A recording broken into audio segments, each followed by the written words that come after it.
Hi, this is MyLinda Butterworth with Story Adventures. Today I thought I'd tell you the story of the 7 doors. And it goes like this.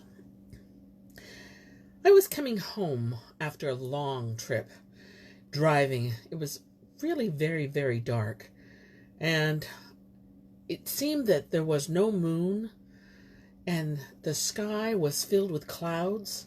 It was a very dismal day. And then it started to rain. It was going down just a little narrow road. It wasn't very wide, just wide enough for 2 cars on a back road, heading home. When all of a sudden, the car stops and the lights flicker. And I realized I had not been paying any attention and I was out of gas. I said, oh, great. Just great. The roads are wet. I'm in the middle of nowhere. Now what? So I decided I guess I'd just have to walk down the road and see if I could find somebody with a house that I could borrow a phone and call, because my phone was dead. That was just the way the day was going, and the night. Well, it wasn't too long when I saw a light out in the distance, and there was a house way back off the road. And I said, I'll just walk up to that house. They had lights on, so why not? Well, it was a kind of a creepy old house, but nonetheless, I needed gas.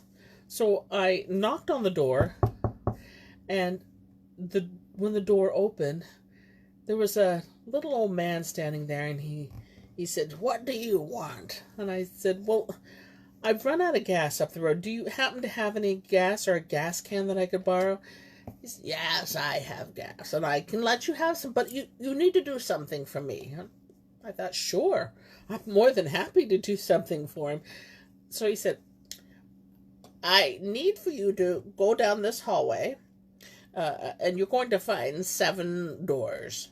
At each door, you open it, close it, lock it, until you get to the last door, when you take this basket of food and push it through the slot, and then return back through the doors and lock each one as you go. Sure, I can do that. Be sure you do, young man. So I took the basket and went to the first door, which was just an average door. The key was in the lock, so I turned it, closed the door, went on through, went to the next door. What I noticed is that as I was going down, each one of the doors got bigger and bigger and harder to open. When I got to the 6th door, it was 10 feet high. I swear it was that big. And I pushed it open. And I went through. And there was this enormous door. And in front of it, there was a little small hole that you could look through, a little glass that you could look into, but it was kind of dirty. And down at the bottom, there was like a dog door kind of opening with a flap on it. And so I took the food and I pushed it through the door, and I couldn't help myself. I needed to see. I couldn't see through the glass, so I got down low and I pushed the door as I was pushing the food through, and I looked to see what was inside. I thought maybe it was an animal. Well, it was kind of an animal of some sort, but what I saw was enormous, yellow glazed eyes with big mouth and gnarly teeth and drool coming down off of its face, and very long arms. So I decided it was time to go, and I went through the 6th door, and I closed it behind me, and I locked it, or at least I thought I did. And I went to the next door, and I went through it, and I closed it, and I locked it, and the next thing I heard was, oh my word, it was was coming. I don't know what it was, but it was coming, and I started to run. I ran for my life. I didn't care about the gas at that point. I just wanted to get away. I could just stay in my car and close the doors and be just fine, right?